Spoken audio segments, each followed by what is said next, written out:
बिस्मिल्लाहिर्रहमानिर्रहीम। बस कैसे हो? ठीक हो? मैं भी आपकी दुआओं से अल्लाह ताला के फज़ल करम से ठीक हूँ। तो आज मैं गोश्त दाल बनाने लगी हूँ, चनों की दाल और गोश्त। और मैं उस बनाने के लिए कौन सी चीज़ों की ज़रूरत है वो मैं आपको बताती हूँ। बिस्मिल्लाहिर्रहमानिर्रहीम। ये मैंने दाल ली है, ये दाल उबाल ली है, और ये गोश्त लिया हुआ है। गोश्त भी मैंने नमक डाल के और ज़ीरा डाल के उबाल लिया हुआ है ताकि रेसिपी छोटी बने। ये 2 मीडियम साइज़ के प्याज काट के रखे हुए हैं। ये 1 टेबल स्पून लहसुन अदरक का पेस्ट डाला हुआ है। ये सब्ज़ और सुरख मिर्च काट के रखी हुई है। ये धनिया है, और ये टमाटर की प्यूरी बना के रखी हुई है। दही है, और ये बाकी मसाले हैं खुश वो मैं बताती जाऊँगी और डालती जाऊँगी। तो चलो शुरू करते हैं। ये मिट्टी की कढ़ाई है, ये जल्दी गर्म नहीं होती, और मैं इसमें घी डाल के गर्म करने के लिए रख दिया। घी गर्म हो गया और मैं इसमें प्याज डाल देने लगी हूँ। इसको सुनहरा करना है।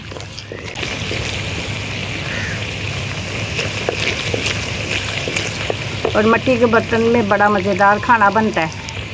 ये थोड़ी देर तक ये गोल्डन ब्राउन हो जाता है प्याज, और इसमें फिर लहसुन अदरक का पेस्ट और मसाला बनाते हैं टमाटर की प्यूरी डाल के।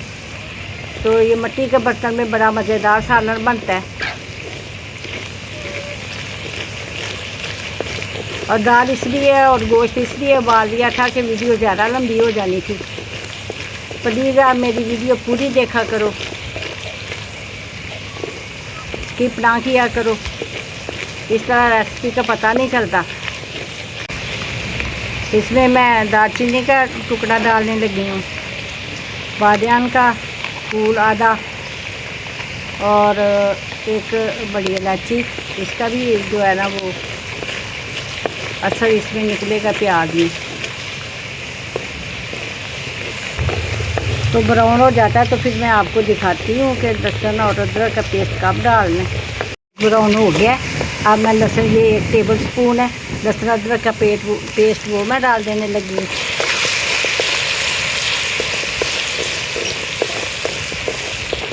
अब 2 सेकंड के लिए इसको भूनना है। और ये टमाटर की प्यूरी डाल देने लगी हूँ।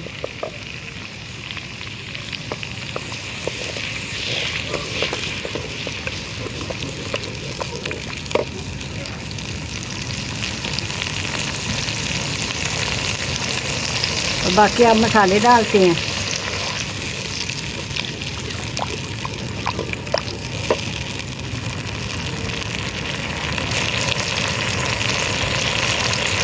ये 2 टेबल स्पून मिर्चें सुरख,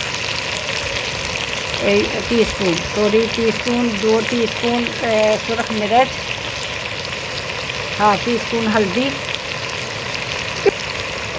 और जब नमक कम डालने लगी ताकि मैं थोड़ा सा दाल में डाला है, थोड़ा सा गोश्त में डाला है, तो थोड़ा डालने लगी। आप अपने टेस्ट के मुताबिक आप डाल सकते हो। और ½ टीस्पून दादर कूटी हुई मिर्च,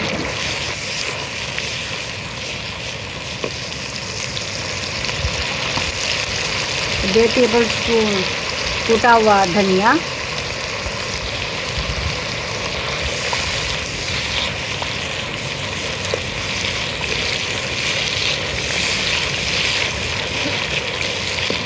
और थोड़ा सा जीरा मैंने डाला हुआ है गोश्त में, थोड़ा सा इसमें डालने लगी हूँ। ½ टीस्पून। और ये जो कुटी हुई मेरे सब्ज़ और सूरज है वो डालने लगी हूँ।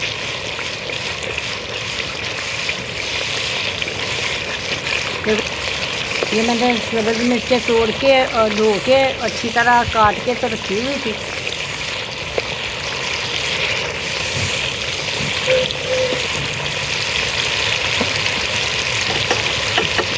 अब मैं इसमें गोश्त डालने लगी हूँ।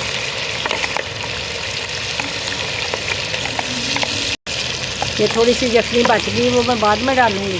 अब इसकी बनाई शुरू करते हैं।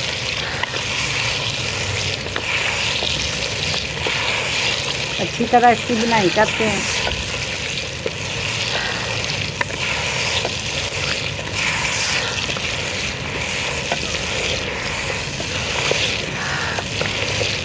ये भुन जाता है फिर मैं आपको दिखाती हूँ।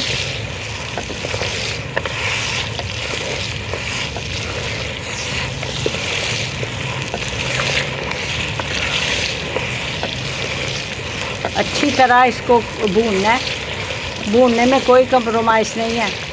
जितना अच्छी तरह सालन भुने उतना ही मज़े का बनता है।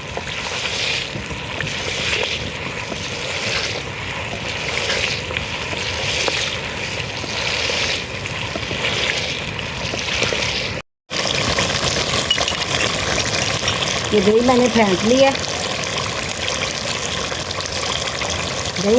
दही फेंट लिया और आँच मैंने हल्की कर लिया। मैं इसमें दही डाल के भूनने लगी हूँ।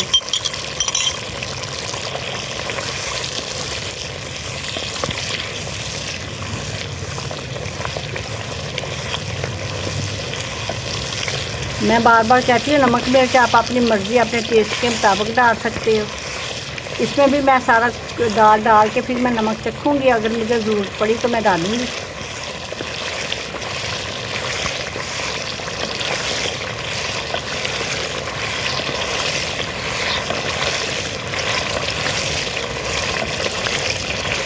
अच्छी तरह इसकी बनाई करूँगी, अभी बुना नहीं है। इसके ऊपर मैं ढकना दे देती हूँ। बिस्मिल्लाहिर्रहमानिर्रहीम। ये ढकना दे देती हूँ, ढकने में पकता है और फिर मैं आपको दिखाती हूँ उसकी क्या पोजीशन है। अब मैं ढकना उठाती हूँ। बिस्मिल्लाहिर्रहमानिर्रहीम। माशाल्लाह देखो घी इसमें छोड़ दिया। अब ये थोड़ी सी इसमें इसकी जखनी बची थी वो मैं इसके अंदर डाल देती हूँ। और अब मैं इसके अंदर दाल डालती हूँ। बिस्मिल्लाहिर्रहमानिर्रहीम। ये थोड़ा सा मैं इसको भून लेती हूँ गोश्त में डाल के दाल को। आँच इसकी तेज़ कर देती हूँ।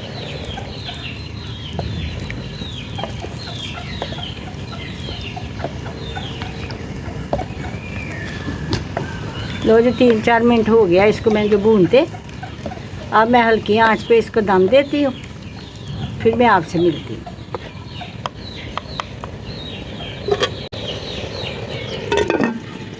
अब इसको 10 मिनट हो गया पकते हुए को। अब इसको मैं देखती हूँ। माशाल्लाह अब ये देखो पक गई है।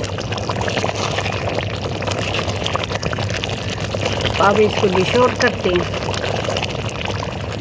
डिश आउट करके मैं आपको दिखाती हूँ। वीवर ये मैंने डिश आउट कर दिया है। देखो कितना मज़ेदार दाल गोश्त तैयार हो गया है। अब मैं आपको गार्निश करके दिखाती हूँ। बिस्मिल्लाहिर्रहमानिर्रहीम। ये धनिया ऊपर डालती हैं। आपने भी इस तरह ही पकाना है। और ये सब्ज़ मिर्चें देखो, ये अदरक और ये बेहतरीन मटन दाल गोश्त तैयार है। उम्मीद है कि आपको पसंद आया होगा। तो आप भी अपने घर वालों को ये पका के खिलाओ, बड़ा मज़ा आएगा। दाल चावलों के साथ पका के खाओ, चपाती तंदूर की रोटी के साथ पका के खाओ, बड़ा मज़ा आता है। तो अगर आपको मेरी ये रेसिपी पसंद आई है तो मेरे चैनल को सब्सक्राइब करो प्लीज़। मेरी वीडियो को पूरी देखा करो, शेयर अपने रिश्तेदारों और से शेयर किया करो और मुझे कमेंट में ज़रूर बताया करो। मिलती हूँ आपको किसी और रेसिपी के साथ। अल्लाह हाफिज़।